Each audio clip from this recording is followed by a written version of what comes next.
you come from a land down under, where women go and men wonder.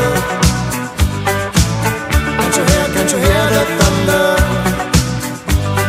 You better run, you better take cover. The Appendix. Hello. This Humourology lecture is on the subject of the Appendix. It is 100% factual, 50% of the factual content will be made up. 25% of the factual content will be outright lies. However, 70% of the made-up lies will be true. And that's a fact. The information contained within has been based on the knowledge of a medical student, watered down for public consumption and altered for entertainment purposes. Do not try to operate on the basis of this lecture. In fact, it's probably best to listen while drunk. Are we sitting comfortably? Then stop it. Shift slightly to the left and we'll begin.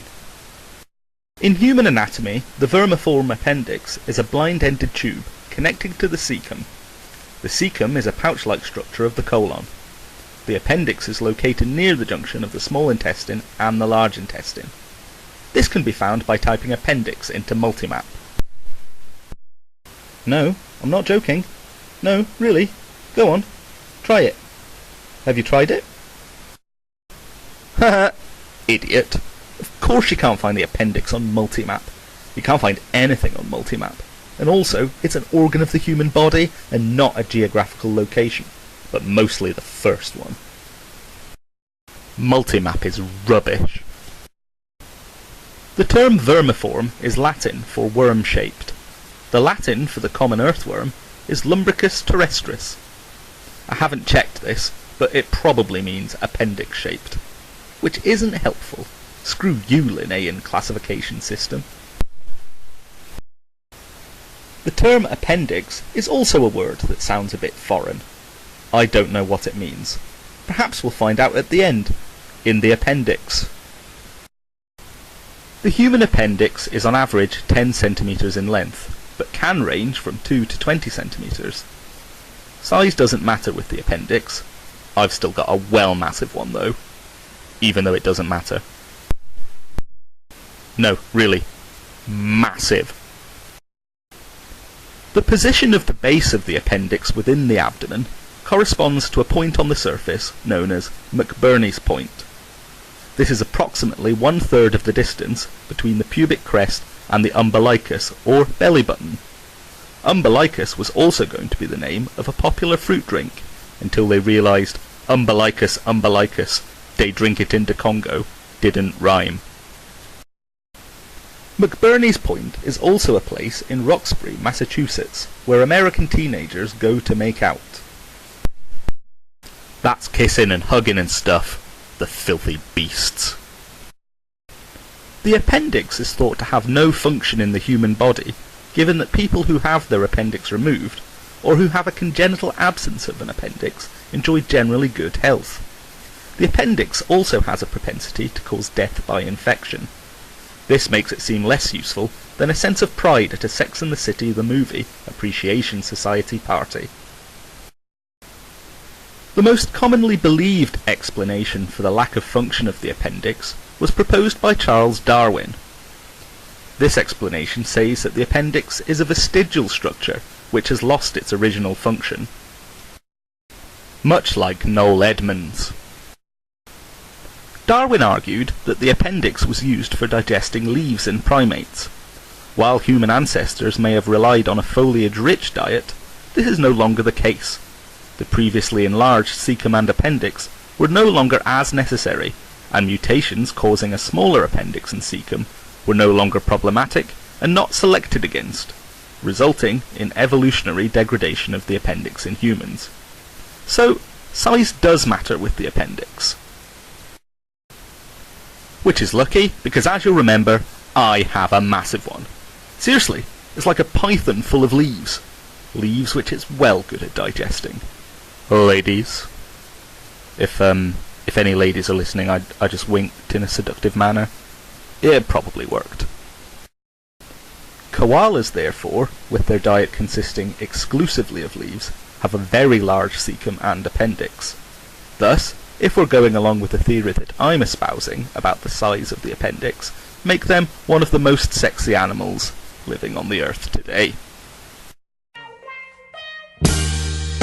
I've been really trying, baby,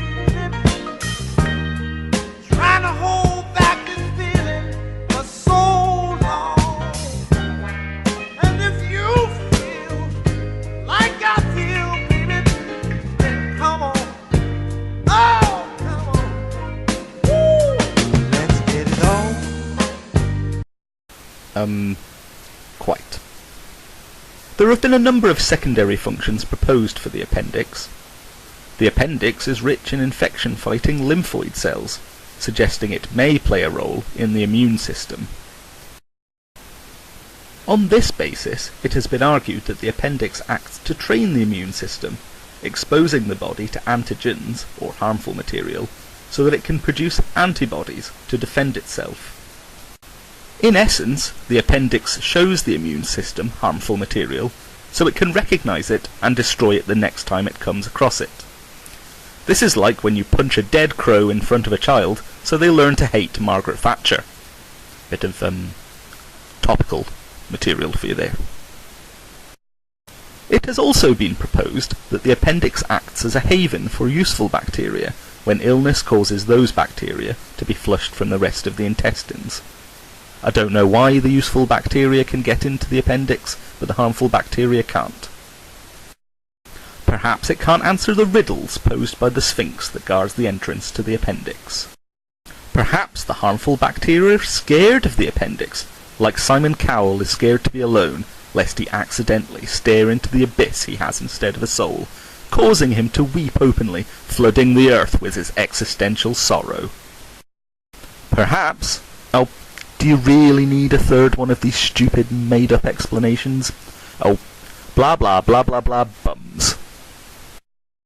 The most common disease of the appendix is appendicitis, a condition characterized by inflammation of the appendix.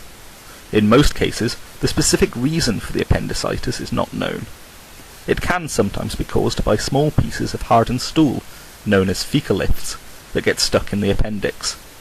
It can happen at any age, but most cases are between 8 and 25 years.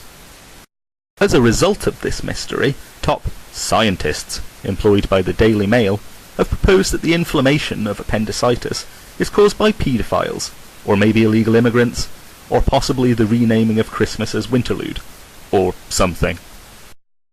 One important symptom of appendicitis is pain beginning at the centre of the abdomen, which later, as the disease progresses, moves to the right lower quadrant of the abdomen. This is because initially only the appendix is inflamed. The pain initially localizes to the center of the abdomen, as this shares the nerve supply of the midgut, of which the appendix is part. Later, the tissue surrounding the appendix, the peritoneum, becomes inflamed. The peritoneum has a nerve supply which localizes the pain to the skin over the right lower quadrant of the abdomen. The nerve supply to the midgut is like a man in an argument. He knows there is a problem, he knows there is pain, but he doesn't know exactly what it is. The nerve supply to the peritoneum is like a woman in the exact same argument. She knows exactly what and where the problem is, and how many presents he needs to buy to stop being that problem. Many cases of appendicitis require removal of the appendix, i.e. an appendicectomy. To the Americans, this is known as an appendectomy. No, wrong. Bad Americans. However, in the majority of cases, the appendicitis will resolve when treated non-operatively. Doctors have complicated methods of working out if an operation is necessary or not. The most common cause of death during operation is when the surgeon touches the sides of the patient, causing their nose to light up red and the patient to make a loud buzzing noise. Operation. You're the doctor. It's so much fun to play. The appendix. I'm sorry, I still don't know what appendix means, but I would like to apologise for the rather rough sound quality of this recording. Sadly, I had to do it in my house, inside a seashell, by a giant's ear, at the bottom of the sea. Thank you for listening, This has been a Humourology science lecture about the appendix by David Steele. Thank you very much. Smile like you've got nothing to prove. No matter what you might do, there's always someone out there cooler than you. I know that's hard